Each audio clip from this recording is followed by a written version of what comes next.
ದುಃಖೇಶು ಅನುದ್ವಿಗ್ನಮನಾಃ ಸುಖೇಶು ವಿಗತಸ್ಪೃಹಃ ವೀತರಾಗಭಯಕ್ರೋಧಃ ಸ್ಥಿತಧೀಹಿ ಮುನಿರುಚ್ಯತೆ.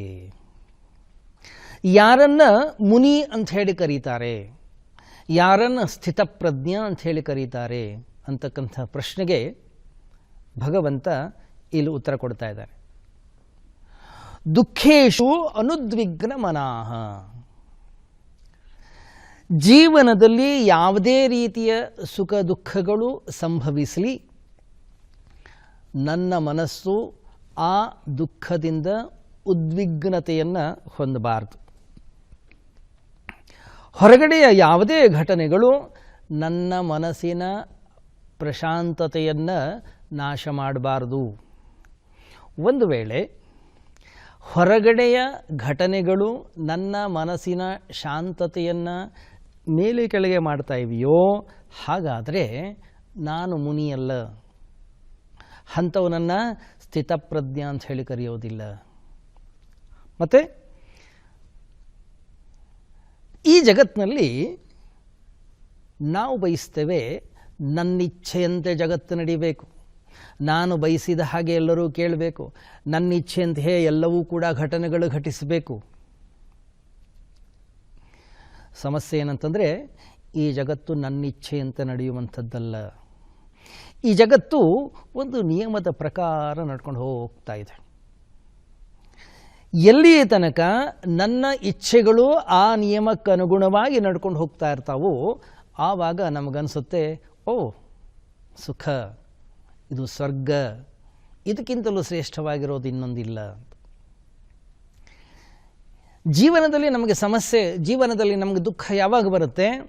ಯಾವಾಗ ನಾನು ಅಂದುಕೊಂಡಿದ್ದು ಘಟಿಸೋದಿಲ್ಲ, ಯಾವಾಗ ನಾನು ಬಯಸಿದ್ದು ಆಗೋದಿಲ್ಲ, ಯಾವಾಗ ನಾನು ಹೇಳಿದ್ದು ನನ್ನ ಮಕ್ಕಳೇ ಕೇಳ್ತಾ ಇಲ್ಲ, ಯಾವಾಗ ನಾನು ಅಂದುಕೊಳ್ತಾ ಇದ್ದೀನಿ ಅದಕ್ಕೆ ಎಲ್ಲರದು ಯಾವುದೇ ರೀತಿಯ ಸಹಾಯವಿಲ್ಲ, ಸಹಕಾರವಿಲ್ಲ, ಆವಾಗ ನಮಗೆ ನೋವಾಗುತ್ತೆ.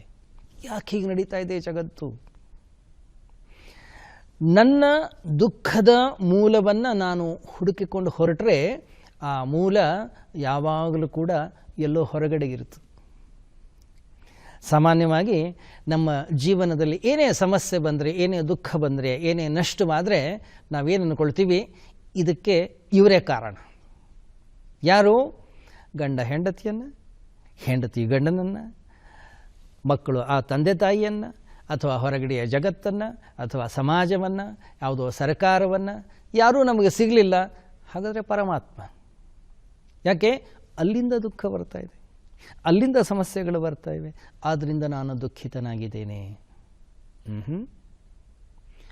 ದುಃಖ ಸಮಸ್ಯೆಗಳು ಹೊರಗಡೆಯಿಂದ ಬರುವಂಥದ್ದಲ್ಲ. ಮತ್ತು ಎಲ್ಲ ಸಮಸ್ಯೆಗಳ ಮೂಲ ನನ್ನ ಅಂತಃಕರಣ, ನನ್ನ ಮನಸ್ಸು ಬುದ್ಧಿ. ನನ್ನ ಮನಸ್ಸು ಬುದ್ಧಿಯನ್ನು ನಾನು ಸರಿಯಾಗಿ ಇಟ್ಕೊಳ್ಳೋದನ್ನು ಕಲಿತೇನೋ, ಹಾಗಾದರೆ ಹೊರಗಡೆಯ ಯಾವ ವಿಷಯ ವಸ್ತುಗಳು ಕೂಡ ನನ್ನನ್ನು ಅಲುಗಾಡಿಸ್ಲಿಕ್ಕೆ ಸಾಧ್ಯವಿಲ್ಲ. ಗಮನಿಸಿ, ಒಬ್ಬ ಕಾರ್ಪೆಂಟರ್ ಇದ್ದಾನೆ, ಒಬ್ಬ ಪ್ಲಂಬರ್ ಇದ್ದಾನೆ. ಏನೇ ಕೆಲಸ ಮಾಡುವ ಮೊದಲು ತನ್ನ ಎಲ್ಲ ಕರಣಗಳನ್ನು ಸರಿಯಾಗಿಟ್ಕೊಳ್ತಾನೆ. ಅಷ್ಟು ಮಾತ್ರವಲ್ಲ, ಯಾವ ಕರಣಗಳನ್ನು ಯಾವ ರೀತಿಯಲ್ಲಿ ಉಪಯೋಗಿಸ್ಕೊಳ್ಬೇಕು ಅನ್ನೋಂಥದ್ದು ಅವನಿಗೆ ಗೊತ್ತಿದೆ.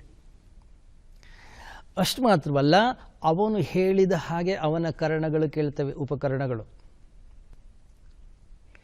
ಪರಮಾತ್ಮ ಈ ಜಗತ್ತಿನಲ್ಲಿ ನಾವು ಜೀವನವನ್ನು ಮಾಡಲಿಕ್ಕೆ ನಮಗೆ ಒಂದಿಷ್ಟು ಕರಣಗಳನ್ನು ಕೊಟ್ಟಿದ್ದಾನೆ. ಏನದು? ಶರೀರ, ಇಂದ್ರಿಯಗಳು, ಮನಸ್ಸು, ಬುದ್ಧಿ. ಇವೆಲ್ಲ ಪರಮಾತ್ಮನಿಂದ ನಮಗೆ ಬಂದಿರತಕ್ಕಂಥ ಉಪಕರಣಗಳು. ಇವುಗಳನ್ನು ನಮಗೆ ಅನುಕೂಲವಾಗಲಿ ಅನ್ನುವಂಥ ರೀತಿಯಲ್ಲಿ ಕೊಟ್ಟಿದ್ದು.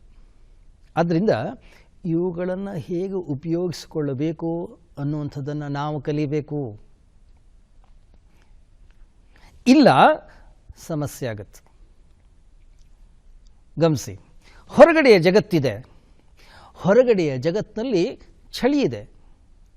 ಚಳಿ ಜಾಸ್ತಿ ಆಯಿತು, ಜಗತ್ತನ್ನು ಬೈಯೋದಲ್ಲ. ಮತ್ತು ಈ ಜಗತ್ತಿನಲ್ಲಿ ನಾನು ಹೇಗಿರಬೇಕು ಅನ್ನೋದನ್ನು ಮೊದಲು ನಾನು ಕಲಿಯಬೇಕು.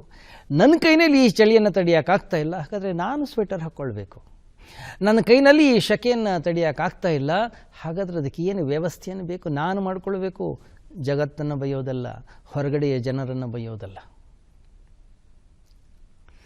ರಾಮನಿದ್ದಾಗ ರಾವಣನೊಬ್ಬ ನಿರ್ಧನಲ, ಭೀಮನಿದ್ದಾಗ ದುಶ್ಯಾಸನನ ದುರ್ಬಲ್. ಈ ಮಹಿಯೊಳನ್ಯಾಯಕಾರಿ ಇಲ್ಲದುದೆಂದು ರಾಮಭಟನಾಗುನಿ ಮಂಕುತಿಮ್ಮ. ಯಾವತ್ತು ಈ ಜಗತ್ತಿನಲ್ಲಿ ಕೆಟ್ಟವರಿರಲಿಲ್ಲ, ಯಾವತ್ತು ಈ ಜಗತ್ತಿನಲ್ಲಿ ದುಷ್ಟರಿರಲಿಲ್ಲ, ಯಾವತ್ತು ಈ ಜಗತ್ತಿನಲ್ಲಿ ಅನ್ಯಾಯ ಅಧರ್ಮವಿರಲಿಲ್ಲ. ಇವತ್ತು ನಿನ್ನೆಲ್ಲ ಅನಾದಿ ಕಾಲದಿಂದಲೂ ಕೂಡ ಇತ್ತು. ನಾವು ಅಂದ್ಕೊಳ್ತೀವಿ ಇವತ್ತು ಈ ಜಗತ್ತು ಕೆಟ್ಟು ಹೋಗಿದೆ, ಎಲ್ಲ ಹಾಳಾಗಿದೆ. ಇವತ್ತಿನಷ್ಟು ದುಷ್ಟತನ, ಇವತ್ತಿನಷ್ಟು ಕೂಡಿರ್ತಕ್ಕಂಥ ಅನ್ಯಾಯ ಅಧರ್ಮ ಈ ಜಗತ್ತಿನಲ್ಲಿ ಯಾವತ್ತೂ ಇರಲಿಲ್ಲ. ನೀವು ಪುರಾಣವನ್ನು ತೆಗೆದು ನೋಡಿ. ಒಂದು ಕಡೆಗೆ ದೈತ್ಯರು, ಒಂದು ಕಡೆಗೆ ದೇವತೆಗಳು, ಇನ್ನೊಂದು ಕಡೆಗೆ ರಾಕ್ಷಸರು. ಒಂದು ಕಡೆಗೆ ಒಳ್ಳೆಯವರು, ಮತ್ತೊಂದು ಕಡೆಗೆ ಕೆಟ್ಟವರು. ಅವರಿಬ್ಬರ ನಡುವೆ ಯುದ್ಧ ಅನಾದಿ ಕಾಲದಿಂದಲೂ ಕೂಡ ನಡ್ಕೊಂಡು ಬರ್ತಾನೇ ಇದೆ. ಮತ್ತು ಇವರ ನಡುವೆಯೇ ನಾವಿರೋದನ್ನು ಮೊದಲು ಕಲಿಬೇಕು.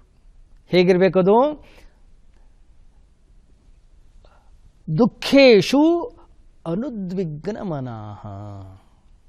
ಗಮನಿಸಿ, ಜೀವನದಲ್ಲಿ ನಾನು ಸುಖಿಯಾಗಿರಬೇಕು. ಹಾಗಾದರೆ ಮೊದಲು ನಾನು ನನ್ನ ಮನಸ್ಸನ್ನು ಹೇಗಿಟ್ಕೊಳ್ಬೇಕು ಅನ್ನೋದನ್ನು ಕಲಿಬೇಕು. ಇದೊಂದು ಜೀವನದಲ್ಲಿ ನನ್ನ ಇಚ್ಛೆಯಂತೆ ಯಾವುದೂ ಕೂಡ ನಡೀತಾ ಇಲ್ಲ. ಇಲ್ಲಿ ರಾಗದ್ವೇಷಗಳಿವೆ, ಇಲ್ಲಿ ಸುಖ ದುಃಖಗಳಿವೆ, ಇಲ್ಲಿ ಲಾಭ ನಷ್ಟಗಳಿವೆ, ಇಲ್ಲಿ ಶೀತ ಉಷ್ಣಗಳಿವೆ. ಇದ್ಯಾಕೆ ಹೀಗಾಯಿತು, ಹೀಗಾಗಬೇಕಿತ್ತಲ್ಲ. ಪ್ರತಿಯೊಂದು ಘಟನೆಗೂ ಒಂದು ವೇಳೆ ನಾನು ನನ್ನ ಮನಸ್ಸನ್ನು ಹಾಳು ಮಾಡಿಕೊಂಡು ಜೀವನವನ್ನು ಮಾಡೋದಾದರೆ ನನ್ನ ಜೀವನ ನರಕವಾಗುತ್ತೆ. ಗಮನಿಸಿ, ಜೀವನದಲ್ಲಿ ನನಗೆ ಬೇಕಾದ್ದು ಬಂತೋ, ನನಗೆ ಬೇಕಾದ್ದು ಸಿಕ್ತೋ, ಉದ್ವಿಗ್ನತೆಯನ್ನು ಹೊಂದುತ್ತೀವಿ. ನನಗೆ ಬೇಕಾದ್ದು ಸಿಗಲಿಲ್ಲ, ನಾನು ಬಯಸದೆ ಇರುವಂಥದ್ದು ನನಗೆ ಪ್ರಾಪ್ತಿಯಾಯಿತು, ಆವಾಗಲೂ ಕೂಡ ಉದ್ವಿಗ್ನತೆಯನ್ನು ಹೊಂದುತ್ತೀವಿ. ನನ್ನ ಮನಸ್ಸಿಗೆ ಇಷ್ಟವಾಗದೇ ಇರತಕ್ಕಂಥ ಘಟನೆಗಳು ಘಟಿಸ್ತೋ, ಹಾಗಾದರೆ ಅದನ್ನು ದುಃಖ ಅಂತ ಕರಿತೀನಿ ನಾನು.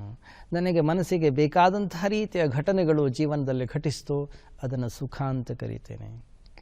ಎಷ್ಟು ವಿಚಿತ್ರ ಅಂತಂದರೆ, ನನ್ನ ಮನಸ್ಸಿಗೆ ಯಾವುದು ಹಿತವಾಗಿದೆಯೋ ಅದೇ ಆಗಲಿ ಅಂತ ನಾವು ಬಯಸ್ತೇವೆ. ತಪ್ಪಲ್ಲ, ಜೀವನದಲ್ಲಿ ನನಗೆ ಸುಖವೇ ಬೇಕು, ನಾನು ಬಯಸ್ತೇನೆ, ಅದೇನು ತಪ್ಪಲ್ಲ. ಆದರೆ ಹಾಗಾಗುವಂಥದ್ದಲ್ಲ. ಏನಿದು? ಜೀವನದಲ್ಲಿ ಏರುಪೇರುಗಳಿವೆ. ಜೀವನದಲ್ಲಿ ತೆರೆ ಇಳಿತ, ತೆರೆ ಏರು. ಜೀವನವು ಸುಖ ದುಃಖಗಳಿಂದ, ಲಾಭ ನಷ್ಟಗಳಿಂದ ಕೂಡಿಕೊಂಡಿದೆ. ಮತ್ತು ಈ ಜಗತ್ತಿನಲ್ಲಿ ಹೇಗಿರಬೇಕು ಅನ್ನೋದನ್ನು ನಾನು ಕಲಿಬೇಕು. ತಿದ್ದಿಕೊಳೋ ನಿನ್ನ ನೀಂ ಜಗವ ತಿದ್ದುವುದಿರಲಿ, ತಿದ್ದಿಕೆಗೆ ಒಂದು ಮಿತಿಯುಂಟು ಮರೆಯದಿರು. ಆದ್ದರಿಂದ ಹೊರಗಡೆಯ ಜಗತ್ತನ್ನೆಲ್ಲ ತಿದ್ದೋದು, ಮತ್ತು ನನ್ನ ಮನಸ್ಸನ್ನು ತಿದ್ದುಕೊಳ್ಬೇಕು ನಾನು. ಗಮನಿಸಿ, ಒಂದು ಪಾರ್ಕಿಗೆ ಹೋಗ್ತೀವಿ, ಅಲ್ಲೊಂದು ಬೆಂಚ್ ಹಾಕಿದ್ದಾರೆ, ಹೋಗಿ ಸುಮ್ಮನೆ ಕೂತ್ಕೊಳ್ಳಲ್ಲ ನಾವು. ಯಾಕೆ? ಬಟ್ಟೆ ಹೊಲಸಾಗತ್ತೆ, ಆದ್ದರಿಂದ ಅದನ್ನು ಶುಚಿಗೊಳಿಸಿ ಆಮೇಲೆ ಕೂತ್ಕೊಳ್ತೀವಿ. ಯಾಕೆ? ಈ ಬಟ್ಟೆಗೆ ನಾವೊಂದು ಮೌಲ್ಯವನ್ನು ಕೊಟ್ಟಿದ್ದೇವೆ. ಅದೇ ರೀತಿಯಲ್ಲಿ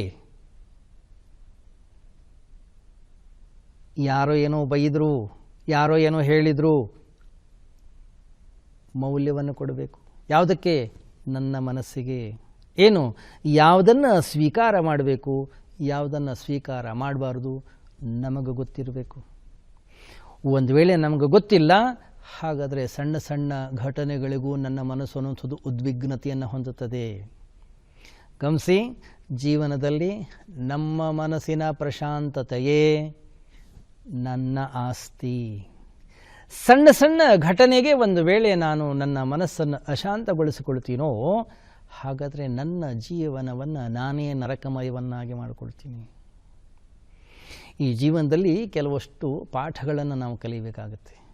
ಕೆಲವಕ್ಕೆ ನಾವು ಪ್ರತಿಕ್ರಿಯಿಸಬೇಕಾಗ್ತದೆ.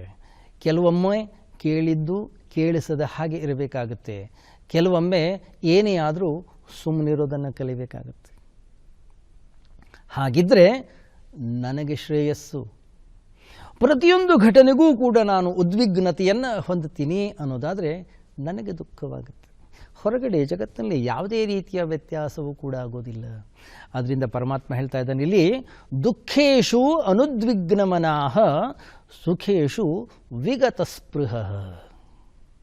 ಸುಖ ಬಂದರೆ ಸಾಕು, ಇನ್ನೂ ಹೆಚ್ಚು ಬರಲಿ, ಇದು ನನಗೆ ಮಾತ್ರ ಬರಲಿ, ಇದು ನನ್ನನ್ನು ಬಿಟ್ಟು ಬೇರೆ ಯಾರಿಗೂ ಕೂಡ ಸಿಗಬಾರ್ದು ಅಂತಕ್ಕಂಥ ಒಂದು ಸ್ಪೃಹೆ, ತೀರದ ಬಾಯಾರಿಕೆ ಪರಮಾತ್ಮ ಹೇಳ್ತಾ ಇದ್ದಾನೆ, ಅದಿರಬಾರ್ದು. ಮತ್ತು ದುಃಖೇಶು ಅನುದ್ವಿಗ್ನಮನಾಹ, ದುಃಖ ಬಂದಾಗ ಉದ್ವಿಗ್ನತೆಯನ್ನು ಹೊಂದಬಾರ್ದು. ಮತ್ತು ವೀತ ರಾಗ ಭಯ ಕ್ರೋಧ, ರಾಗ ಭಯ ಕ್ರೋಧ ವೀತ ವಿಗತ, ಅವು ಮೂರು ಕೂಡ ಹೊರಟು ಹೋಗಿರಬೇಕು. ಏನು ರಾಗ ಅಂತಂದರೆ? ರಾಗ ಅಂತಂದರೆ ನನ್ನ ಸುಖ ಹೊರಗಡೆಯ ಜಗತ್ತಿನಲ್ಲಿದೆ, ಅದನ್ನು ಹೇಗಾದರೂ ನಾನು ಪಡೀತೇನೆ, ಅದನ್ನು ಹೇಗಾದರೂ ಮಾಡಿ ನನ್ನದನ್ನಾಗಿ ಮಾಡಿಕೊಳ್ಬೇಕು ಅಂತಕ್ಕಂಥ ಒಂದು ಭಾವ, ಅದಕ್ಕೆ ಹೆಸರು ರಾಗ. ಯಾವಾಗ ನಾನು ಏನು ಅದನ್ನು ಪಡೀಲಿಕ್ಕೆ ಹೋಗ್ತಾ ಇದ್ದೀನಿ, ನನಗೆ ಸಿಗುತ್ತೋ ಇಲ್ಲೋ, ಯಾಕೆ ಅದಕ್ಕೆ ಕಾಂಪಿಟೇಷನ್ ಜಾಸ್ತಿ ಇದೆ, ಅದು ಮತ್ತೊಬ್ಬರಿಗೆ ಸಿಗ್ಬೋದು, ನನಗೆ ಸಿಗುತ್ತೋ ಇಲ್ಲೋ ಭಯ ಆಗುತ್ತೆ. ಇಲ್ಲ, ನನಗೆ ಸಿಗಲಿಲ್ಲ, ಅದು ಮತ್ತೊಬ್ಬರಿಗೆ ಸಿಕ್ತು, ಆವಾಗ ಅವ್ರ ಮೇಲೆ ಕ್ರೋಧ. ಏನು ನಮ್ಮ ಜೀವನ ಪೂರ್ತಿ ಇದೆ, ಏನೋ ರಾಗ ಭಯ ಕ್ರೋಧ. ಇದನ್ನು ಬಿಟ್ಟು ಬೇರೆ ಏನು ಇಲ್ಲವೇ ಇಲ್ಲ. ನನಗೆ ಬೇಕಾದ್ದನ್ನು ಪಡೆಯುವಂಥದ್ರ ಕಡೆಗೆ ಪ್ರಯತ್ನ, ಸಿಗ್ತದೋ ಇಲ್ಲೋ ಅಂತಕ್ಕಂಥ ಒಂದು ಭಯ, ನನಗೆ ಸಿಗಲಿಲ್ಲ ಮತ್ತೊಬ್ಬರಿಗೆ ಸಿಕ್ತು ಅವರ ಮೇಲೆ ಕ್ರೋಧ. ಅದಕ್ಕಾಗಿ ಒಂದಿಷ್ಟು ದ್ವೇಷ ಸಾಧನೆ, ಅದಕ್ಕಾಗಿ ಒಂದಿಷ್ಟು ಗಲಾಟೆ ಘರ್ಷಣೆಗಳು. ಪರಮಾತ್ಮ ಹೇಳ್ತಾ ಇದ್ದಾನೆ ಇಲ್ಲಿ, ವೀತರಾಗ ಭಯ ಕ್ರೋಧ. ಯಾವ ವ್ಯಕ್ತಿಯ ಅಂತಃಕರಣದಲ್ಲಿ ರಾಗ ಭಯ ಮತ್ತು ಕ್ರೋಧ ವಿಗತ ಇಲ್ಲವಾಗಿವೆಯೋ, ಅದರರ್ಥ ಆತ್ಮನ್ನೇವ ಆತ್ಮನಾ ತುಷ್ಟ. ಯಾವ ವ್ಯಕ್ತಿ ತನ್ನಲ್ಲೇನಿದೆ ಅದರಲ್ಲಿ ತೃಪ್ತನಾಗಿದ್ದಾನೋ. ಮನೆಯಲ್ಲಿ ಅಜ್ಜ ಇದ್ದಾನೆ, ಸಂತೋಷವಾಗಿ ಹೊಟ್ಟೆ ತುಂಬ ಊಟ ಮಾಡಿದ್ದಾನೆ, ಆರಾಮಾಗಿ ಕೂತ್ಕೊಂಡಿದ್ದಾನೆ. ಮೊಮ್ಮಗು ಬರುತ್ತೆ, ತಾತ ಚಾಕ್ಲೇಟ್ ಅಂತಾನೆ, ಹೋ ಕೊಡೋದನ್ನು ಕೇಳಿದರೆ ಅವನು ತೃಪ್ತನಲ್ಲ. ಮತ್ತು ಯಾರು ತೃಪ್ತ? ಯಾವಾಗ ಅವನು ತೃಪ್ತಿಯನ್ನು ಹೊಂದಿದನೋ ಅವನಿಗೆ ಮತ್ತೊಂದೇನೂ ಬೇಡ, ಮತ್ತೊಂದರ ಆಸಕ್ತಿಯೇ ಇಲ್ಲ ಅವನು. ಯಾಕೆ? ಅವನು ಏನಿದೆ ಅದರಲ್ಲಿ ಖುಷಿಯಾಗಿದ್ದಾನೆ, ಸಂತೋಷವಾಗಿದ್ದಾನೆ. ಯಾವ ವ್ಯಕ್ತಿಯ ಅಂತಃಕರಣ ಪ್ರಶಾಂತವಾಗಿದೆಯೋ, ಯಾವುದೇ ದುಃಖವಾಗಲಿ, ಯಾವುದೇ ಸುಖವಾಗಲಿ, ಯಾವುದೇ ರಾಗವಾಗಲಿ, ಯಾವುದೇ ಭಯವಾಗಲಿ, ಯಾವುದೇ ಕ್ರೋಧವಾಗಲಿ ಅವನನ್ನು ಅಲುಗಾಡಿಸಲಾರದು. ಅದರಿಂದ ನಮ್ಮ ಮನಸ್ಸಿನ ಪ್ರಶಾಂತತೆಯೇ ನಮ್ಮ ಆಸ್ತಿ. ಆದ್ದರಿಂದ ಅದನ್ನು ಹಾಳು ಮಾಡಿಕೊಳ್ಳದೇ ಇರುವಂಥದ್ದೇನಿದೆ ಅದಕ್ಕೆ ಹೆಸರು ಸ್ಥಿತಪ್ರಜ್ಞತ್ವ, ಅದಕ್ಕೆ ಹೆಸರು, ಅಂಥವನಿಗೆ ಹೆಸರು ಮುನಿ.